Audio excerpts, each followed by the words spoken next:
Good morning. Isn't it wonderful to see this kind of ratios in a room? I am super excited and extremely humbled to speak to four superwomen, and we have an exciting conversation for you. So let's get started. Virginia Woolf is one of my favorite authors, and I'm going to start with a quote. I made and remade continually. Different people draw different words from me, she said. Reminds us of ourselves, isn't it? As women, we juggle many identities, gender, professional roles, personal roles, dress size, sometimes even shoe taste. Some cool shoes on this thing I can see.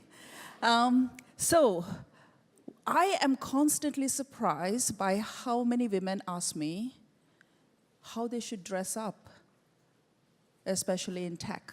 So let's start with Sandra.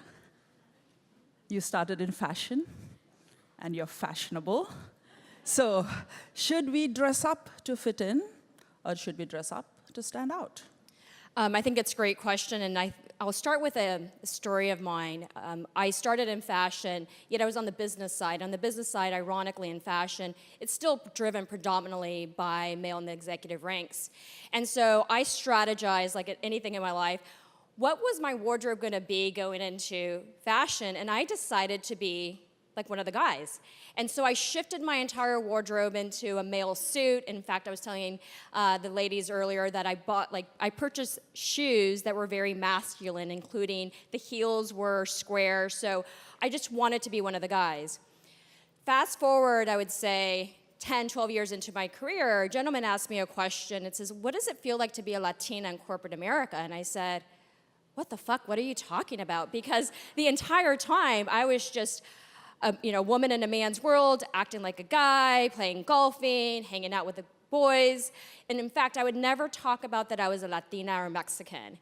And it bothered me so much that 3 months later, I realized, wait, I have been covering my entire identity. I was covering who Sandra Lopez was. And over a period, it was a very long time, I started to shed. I love fashion. I love wearing beautiful shoes with heels and embracing my femininity. And at the same time, I realized hiding was silencing 50% of the population. I mean, we as females have the responsibility to provide perspectives into the products or services we are creating for not just half of the population, but for the entire population. And so once I figured out, like, no, I'm gonna be who I am, Sandra Lopez, and I'm gonna wear what I wanna wear, I have to tell you that my confidence completely shifted in my career trajectory. And I can tell you that point in time that it went from Sandra Lopez being the really good manager or leader to somebody that had a voice in society, not only in my job, but in, outside of the community. So when I get asked that question all the time, and I tell people, and we always are using the word authentic, just, be yourself. And when you're yourself, you will be confident, and it's about the value you are delivering in your group, the organization, and also dress appropriate. So dress appropriate for your role, dress appropriate within the organization you're choosing to work for, and that's my advice for the individuals in the room. Thank you, Sandra. Dress appropriate. Yvonne, you went from consulting and maybe being, suited up for it to a startup CEO. No hoodies, I see. Yeah, it's a great point. So I really resonate with the concept of being authentic, and I did spend 17 years at Accenture, very much suited up.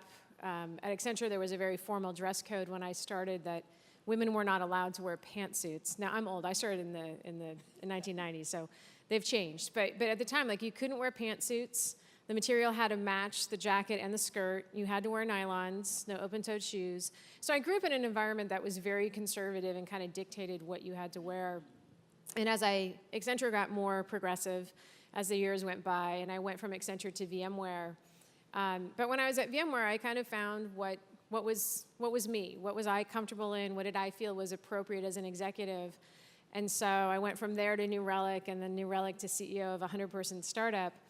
And I noticed increasingly people around me were wearing hoodies and t-shirts and shorts and flip-flops. That's not me. And I had a very, I took over from a founder CEO who would wear jeans and the company t-shirts or the ecosystem t-shirts.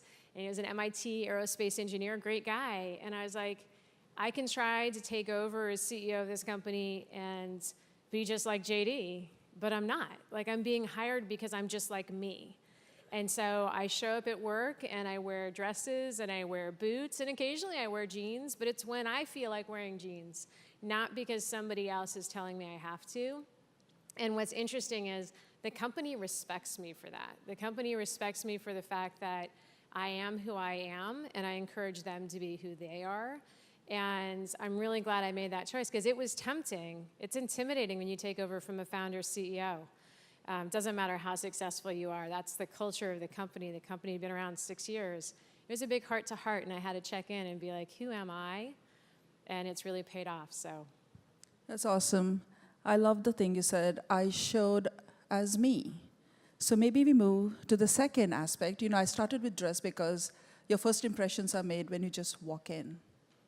The next thing is, how do you show up?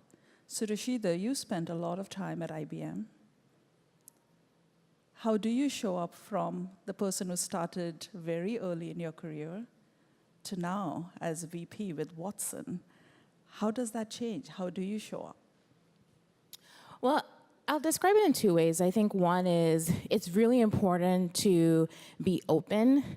I look at my career as I've been open to the unknowns. I've said yes to those things that are unknown. I remember I did an assignment in China, and this was when China wasn't considered sexy. No one wanted to go.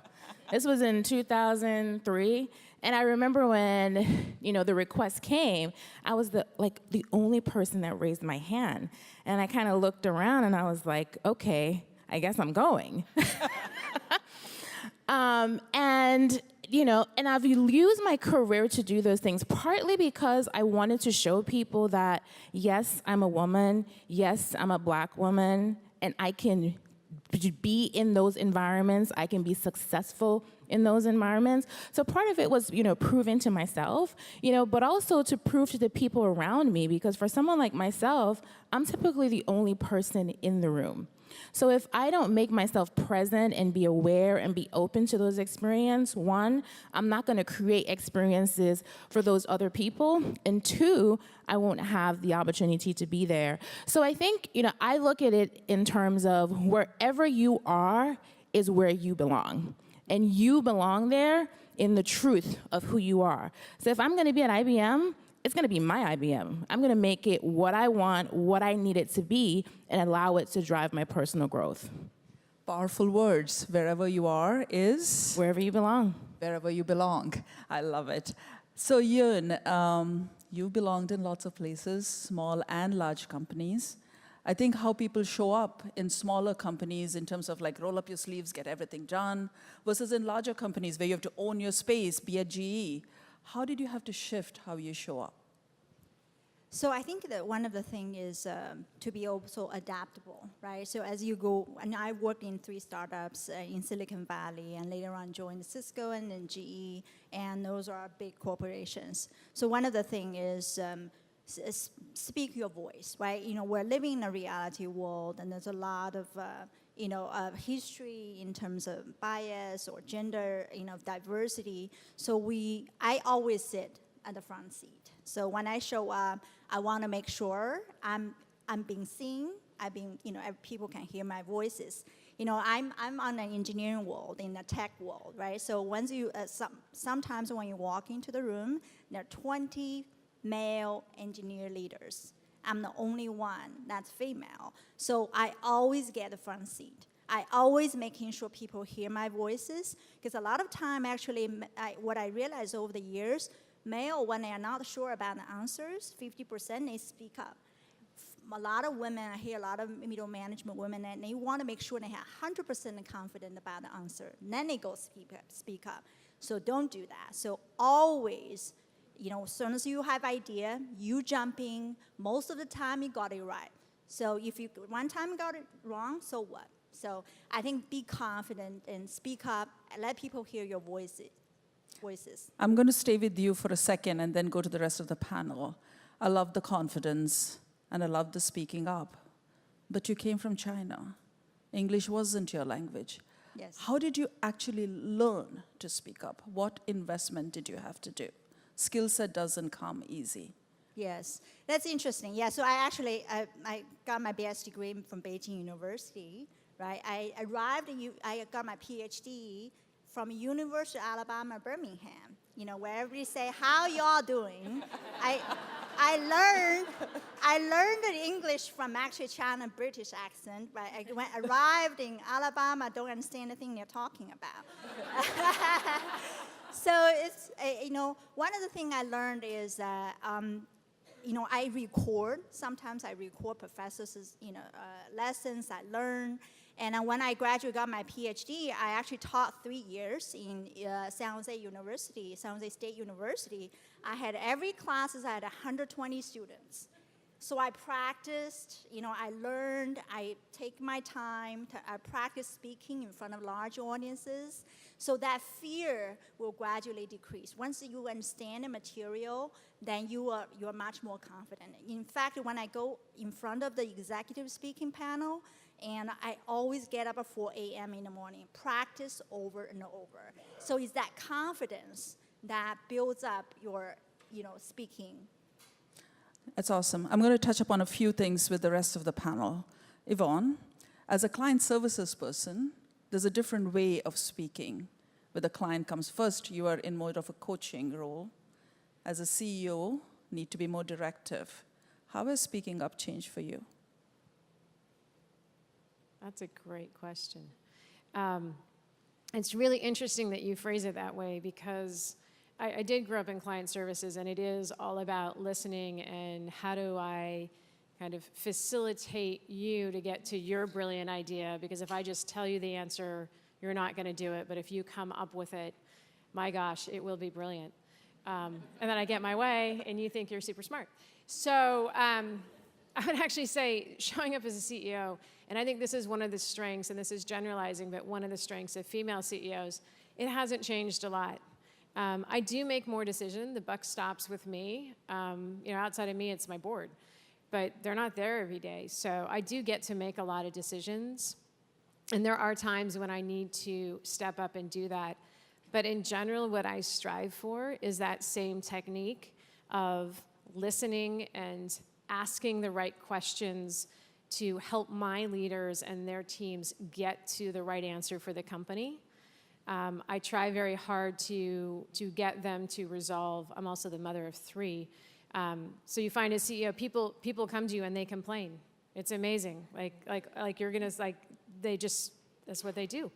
And I always go back to them and I'm like, well, have you talked to John about that? Well, no, Yvonne just fixed my problem. Well, gosh, I think you and John should go talk to about it and see what options you can come up with. And so I actually find I show up as CEO with 3 different hats on. Sometimes as the consultant to help kind of facilitate my teams getting to a good answer, whether it's what I would have done or not.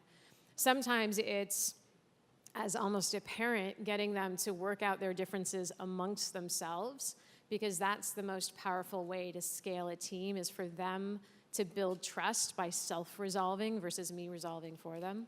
And sometimes you just have to make the decisions, and they can be hard. But if you practice the other 2 enough, the team knows that when you're making the decision on a certain topic, that that's something that either due to time or trade-offs just needs to be done, and they tend to be much more accepting.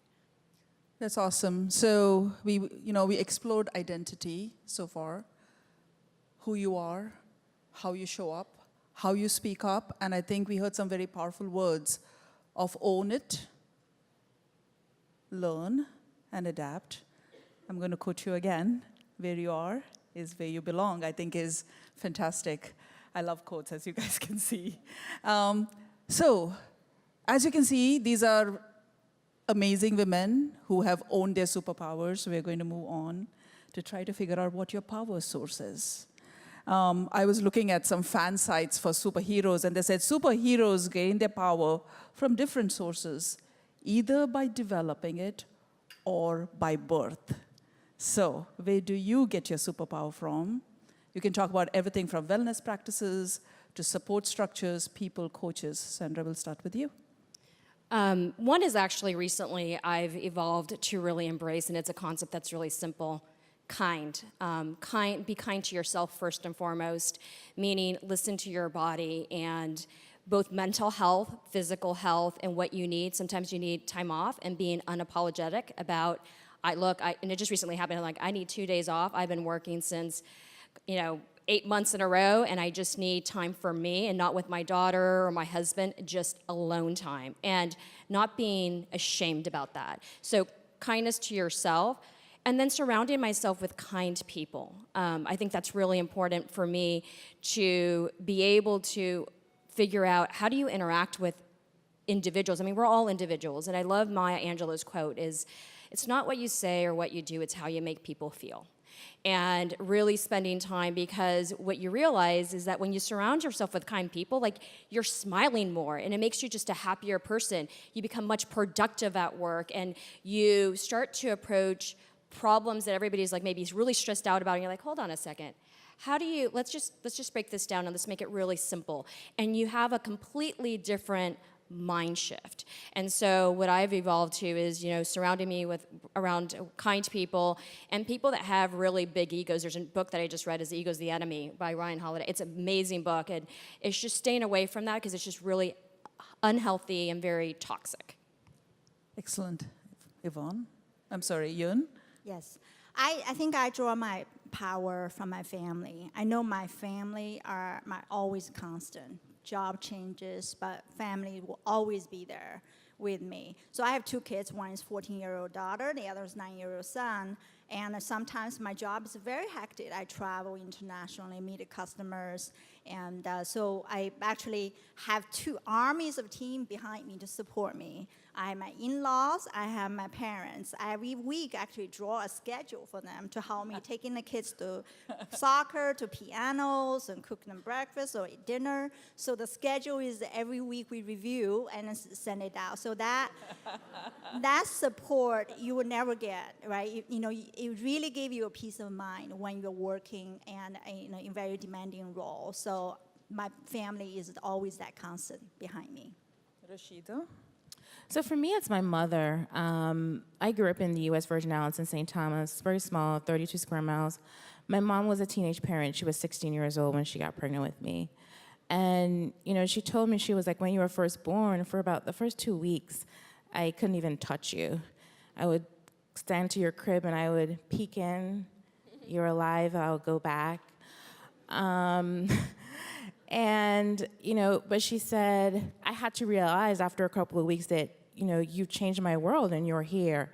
And now I have to build from my circumstances. So that experience and seeing my mom go through that growth, and as she continued to strive, become successful, be the VP of engineering operations at our local hospital, it taught me that, she took her resources and experiences and finessed them into her greatness, into her success. So for me, I feel as though, man, with all the resources that I have that she sacrificed to support me, I can definitely do it because look what she did. That's awesome. Yvonne? So I agree with everything these women have said. I think I get good power from all of those areas, from what I've seen my parents go through as immigrants in this country, to my family and my nanny, who's part of my family at this point, to who I surround myself with. But ultimately, at the end of the day, and I think some of this is also an age thing. I'm turning 50 this year, but at this point, I find that I get my strength really from a really strong sense of purpose, that ultimately, my time on this earth is to make the world a better place. And I say that from a spot where my fiance passed away of cancer when I was 37. And so I have 3 children through IVF. I've been through a lot in that process. And what I learned going through experiences I never thought I would have, good and bad, is that inside of me there is a strength that when tied to a purpose is unstoppable. And so to me, it's been something I've learned over time with the help of family and friends and mentors, is to be clear on what my purpose is. My fiance passed away in his early 50s, and that his time was too short. But I believe it was to teach me and the people around me certain things that we can now leave his legacy as well as our own. And it's that purpose in how I raise my children and how I show up every day that gives me strength, that when I get worn out and tired, I'm like, you've got more to do. How are you going to do? Well, you've done it before. Just get up and go do it now. And somehow that works. Great story. Such powerful stories. And it shows that you dig deep in, be kind to yourself, as Sandra said. I'm inspired by, as you can see, there is the person, there are the people that support you, and then there is purpose. So figure out what that knitting is for you. Nothing comes easy, but you have immense strength inside you. But sometimes there's kryptonite.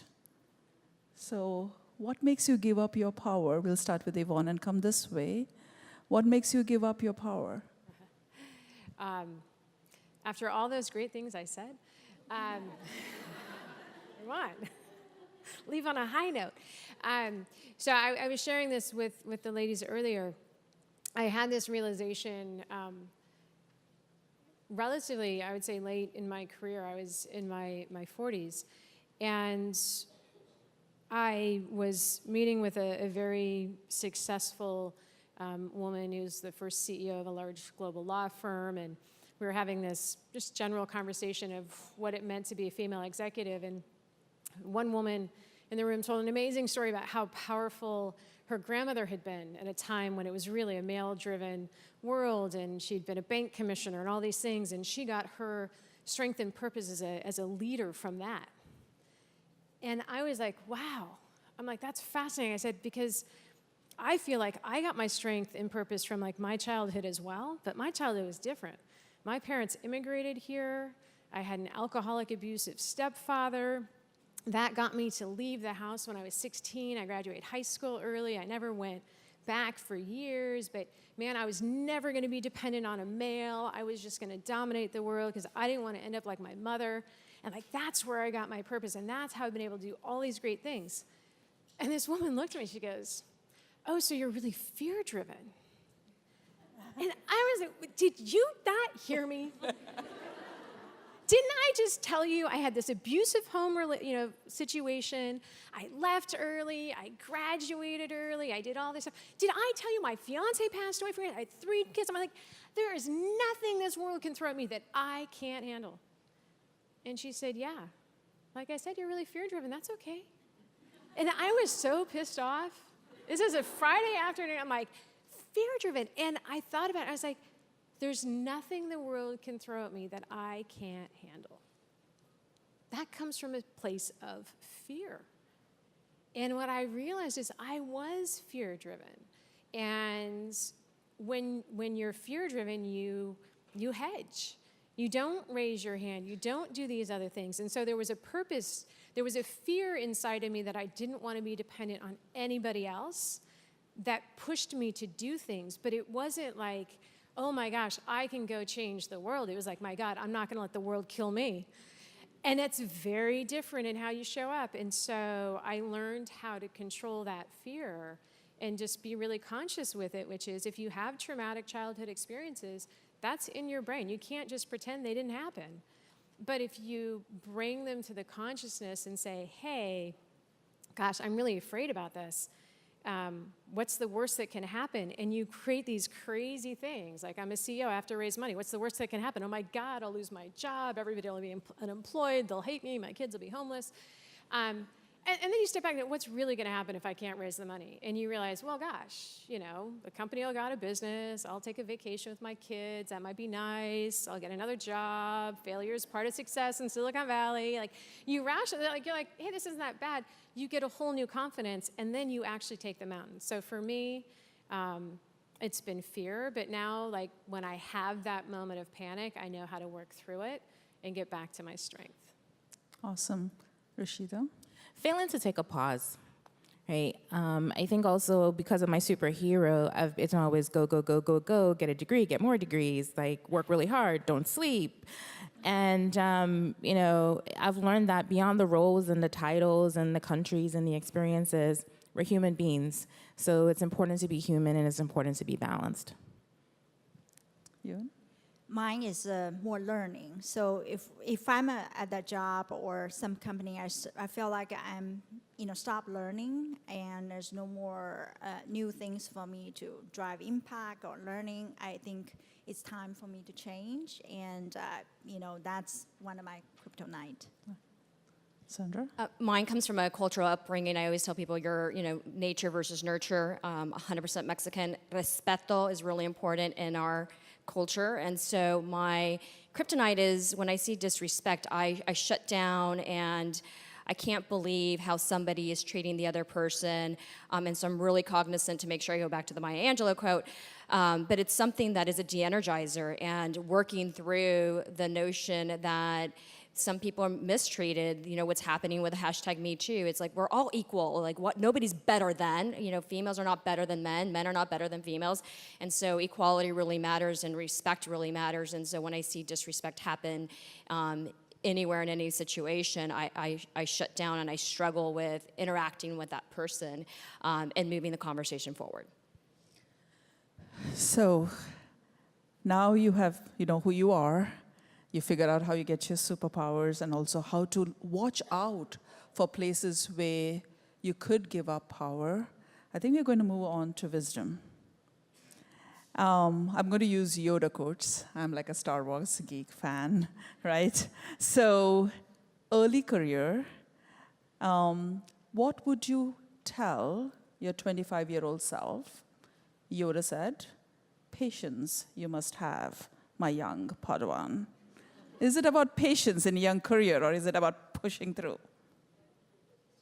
I mentor a lot of young females, 25 to 35, and I'll tell you, the one thing I advise them is that oftentimes when you're graduating from college, they're like, what's the hot company, what's the title, and what's the money? And my recommendation to them, because I wish I would have learned this early in my career, is about your values. Really understand who you stand for as a person, and go find that company that embraces those values. So if you're about familial and community, then don't go to a company that's very hierarchical.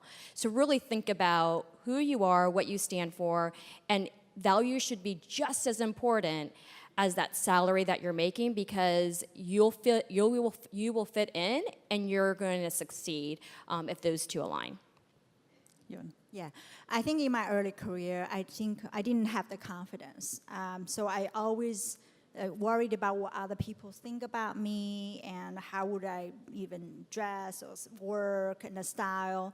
And just, I put other people's opinion on how I should be waking up every day more important. So that's something that I think over the years after I have the kids and getting more mature, I've definitely built up a lot of those confidence and accomplishment. So things have totally changed. So right now I wake up every day, I don't care what other people think about me. I live for myself. That's interesting. I'm going to go to Yvonne, and I'll come to you with mid-career, Rashida. Yvonne? What would I tell my 25-year-old self? Yeah. Network. I'm excited to see all of you here because there's an amazing group of people and resources here. Get to know each other, follow up. But I just worked. I worked. And what I learned later on in my career is networking is part of your job. I think many women think that networking is something you do after hours or on the weekends, but take time to go to lunch with somebody you don't know very well, or to have a coffee, or to slip out and do an event like this. Because as you grow in your career, those people will grow in their careers, and all of a sudden you'll find that they're very powerful people or very knowledgeable people who can help you get to where you need to be faster, better, more enjoyably. And all the work that you could do yourself in the world can never replace that. All right. Couple big questions. I think people are signaling that we're like running out. I thought 10:45, right? Oh, from the audience. I'm so sorry. Okay, we'll cover up quickly. Rashida, you already said you put up your hand, found yourself in China. You've had some very interesting roles in between, chief of staff, international assignments, etc. Mid-career advice at the time when people get pulled in multiple directions? Yeah, so I think it's, for me, it's been really around being yourself. I think that I spent so much time early in my career where I felt like I had to assimilate because there was just no one that looked like me. I remember interviewing for a job one time and the person mocked me because my island accent was very strong at that point. And they said, "Did you swim here? Do you guys have huts in St. Thomas?" And true story. And I learned how to make sure that I was nondescript. But it took me, from that experience, been at IBM 15 years, to really then stand up and say, look, I am Rashida. You like it? Great. You don't? So what? So I feel that I wish it took me a shorter time period to get there, but now that I'm here, it is liberating to be fearless. It is liberating to live in my truth and just liberating to be myself. All right. On that note, can we say Rashida for president? On that note, we'll open up for a couple questions, and then give you 2 minutes for the panel to close by talking about legacy and responsibility as to what we pay forward. Questions from the audience? I'm not sure what happened to that. I think there are mics on 2 sides. Your mic is Going once. There's a number mic 7. there. Please. What's happening? Oh. Hi, my name is Susie Fan. I'm the Director of Product Marketing at Marvell. I'm very much passionate about the women's initiative, as I have 3 girls myself, just had a baby recently, returned to work last week.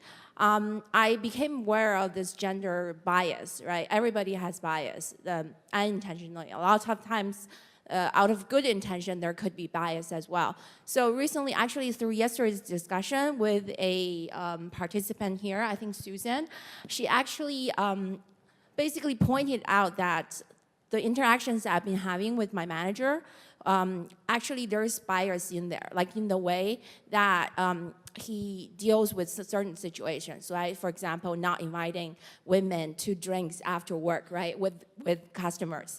And those are important interactions you have to have for you to go advance your career, right? So I'd like to see if the panel would have some advice in dealing with the kind of bias in the workplace as a minority group. Thank you. You want to take it on? I know you're passionate about this. I'm passionate about this. I think one thing is true. We have a lot of unconscious bias. People like to go out and, we're the people, what we call the similarity-related bias, right? Unconscious sometimes, right? So I think in that case, you call it out. You really need to call it out and making sure that you should be treated as equal as any other, right? We need to erase those differences, whether it's gender, ethnicity, or age or race. Those unconscious bias exists. So in this situation, I think we need to really bring the awareness to the table and call it out. Maybe have a third party to facilitate it, so that they do make a decision based on consistent process, not based on the person, based on your gender. Have any of you others used some interesting techniques to make people listen? Or be aware. Let's say I work in sports and tech, so I always like to say it's a double male world that I work in. It's always men. I do think that, absolutely agree with you, you have to bring the situations up, I would say real time, in the appropriate context. Because if you wait a couple days later, they're going to forget about it. And we have to explain why it's important for us. So oftentimes we're saying like, look, it's important for us to be invited to the happy hour, but why? Well, you know what? Conversations are happening at that time casually about business. And if I'm not there, that means you're making me not relevant within the organization, and I believe I need to have impact. So what I've really taught all the females that are on my team is when you see it happen, one, address it, but explain why. It's an educational opportunity. And let's not bash men, because sometimes men just are not aware. So let's give them some credit and have the conversation. And oftentimes, like, what I get is like, wow, Sandra, I didn't realize that made you feel disrespected, or I didn't realize that you felt like you were being ignored. And they shift their attitude, and in fact, they make adjustments, and they go tell their buddies, hey, if this happens, don't do it, and they become your male allies. So I think it's really important. Let's drive a conversation, let's educate each other, and let's listen to what they have to say as well in order to progress forward. All right. We're out of time. Can we get one last question? Yes? No? Okay. Oh, you're out of time. Oh, please. Okay. I'm so sorry, Denise. It's got to be very quick. Oh, very quick. Okay. So my name is Adiba. Thank you so much for a great panel. One quick question. So do you have a process within your organization that you work with to push forward other women in your organization? Because I feel like that's one thing that, climbing the corporate tech ladder is also about how do you get other women to thrive with you. So just very quick, are you working with that? Yeah, I think that's a great question, and it's a good way to say, how do we support each other, call to action, which was my last question as well. Go ahead. Yeah, so we're about 100 people. It's convenient. I'm the CEO, so I get to set the culture and drive a lot of the dialogues. So we don't have a formal program, but what we do is look and ask and make sure that we're interviewing diverse candidates for all jobs. I specifically ask the questions when we're doing performance reviews to weed out the unconscious bias and things like that. And I will say there was a woman who came to me and said, hey, love the company, I'm gonna have to leave because I wanna have a family. And I said, what are you talking about? Like, I have 3 kids. Like, no, you don't. And we talked through it. She had a beautiful baby boy. She went on maternity leave. She came back, star employee, just like she's always been, if not even more. So just trying to do it informally as we're small and create that culture. At IBM, we have multiple programs, but I think it starts and ends also with you as an individual. So for me, while I've worked really hard and had a lot of mentors to help me get where I am, I don't want to be the only. And if I am the only, I'm not doing my job. So I feel like I have to speak for those that are less empowered to do so. So I think all of us are part of that process. When people are up for jobs or people are looking for promotion, I always stand up. I even had someone tell me the other day, because I recommended another Black woman for a job, someone turned to me and said, why did you do that? Don't you think that people would think that you're biased? I'm like, no, why would they? So, and you have to stand up. You can't be afraid, right? Probably 10 years ago, I would have been afraid. I'm like, I don't want to, because they're going to say exactly that. But now, no, I'm going to, whoever is qualified for the job, and if it happens to be a Black woman, I'm going to tell you. So we should all take that personal accountability and responsibility to speak for those that are less empowered to do so. All right, Paul. Last short before I get kicked out of here for not doing the job well. So for me, it's a call for actions. I think it's important. We are unfortunately living in a reality world. A lot of unconscious bias exists in everywhere. So I think it's all of us duty and action to call to really bring that awareness to the workplace and everywhere you go. And to some extent, in any big corporation, we need to also have senior leadership to really invest in these things, to measure, not just talk the talk, but walk the talk, really define the metrics to see how that's being improved. Call for equality. Just really quick, in 2015, our CEO, Brian Kersanich, got on stage at the Computer Electronics Show and said, by 2020, we will reach full representation. I am proud to be a member of Intel, where by 2018, we have hit our numbers. And a call to action for me is the Michelle Obama quote really rang true, is that when you make it to the top, don't shut the door behind you. I am super committed to fostering and nurturing the next generation of female leaders to break the glass ceiling and have them become CEOs. Awesome. All right. All right, big hand for these wonderful women. And here's wishing you awesome careers. Thank you very much.